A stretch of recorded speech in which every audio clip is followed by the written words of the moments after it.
नमस्कार।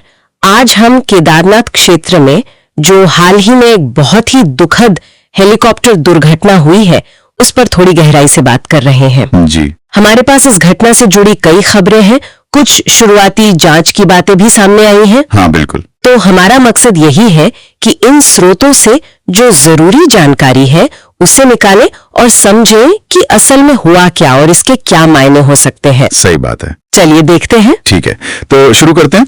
ये हादसा हुआ 15 जून 2025 को। दिन था रविवार और सुबह का वक्त था। जी। आर्यन एविएशन का एक हेलीकॉप्टर था, बेल 407। ये तीर्थयात्रियों को लेकर जा रहा था केदारनाथ से गुप्त काशी, और गौरीकुंड के पास ये दुर्घटनाग्रस्त हो गया। ओके। समय बताया जा रहा है सुबह लगभग 5:20 से 5:40 के बीच का, मतलब उड़ान भरने के बस थोड़ी ही देर बाद। हाँ, टेक ऑफ के तुरंत बाद ही लग रहा है। और उस वक्त मौसम बहुत खराब था, घना कोहरा था।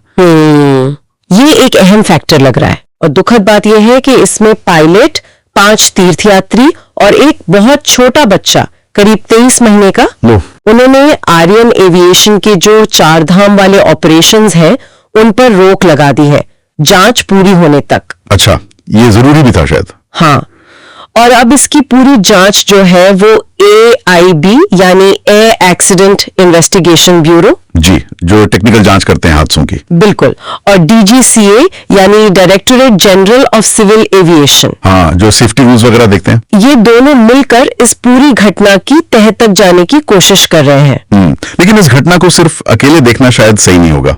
मतलब अगर हम थोड़ा बड़ा पिक्चर देखें तो अप्रैल के आखिर से लेकर अब तक 4 धाम यात्रा के रूट पर ये 5वीं हेलीकॉप्टर घटना है। 5वीं? अरे बाप रे। हाँ, 5वीं।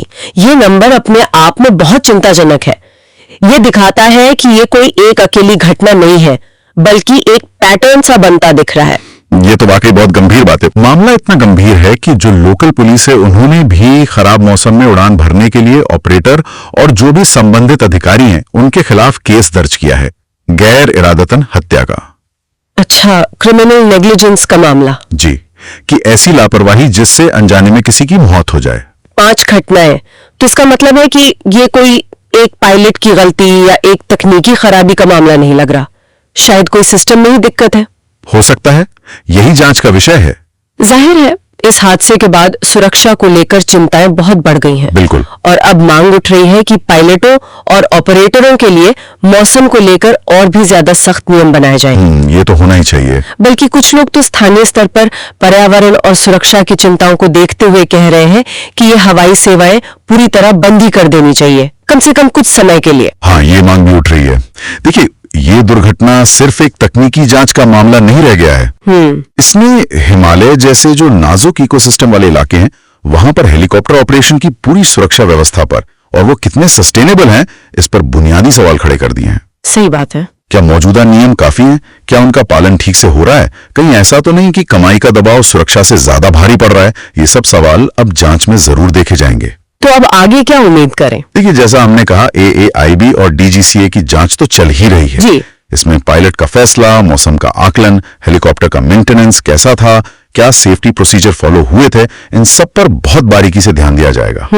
आर्यन एविएशन का ऑपरेशन तो फिलहाल रुका ही हुआ है और लगता यही है कि आगे चलकर उड़ान सुरक्षा को लेकर नियम और कड़े होंगे। हाँ, उम्मीद तो यही है। और उत्तराखंड सरकार पर भी अब बहुत दबाव है कि वो इन संवेदनशील और भीड़भाड़ वाले तीर्थ रूट पर हेलीकॉप्टर सेवाओं को या तो लिमिट करें या शायद कुछ समय के लिए रोक ही दे। हमारे पास जो ये सारी जानकारी आई है उसमें बार बार इन हादसों के पैटर्न का जिक्र है और हिमालय की जो नाजुक पारिस्थितिकी है उस पर असर की बात है।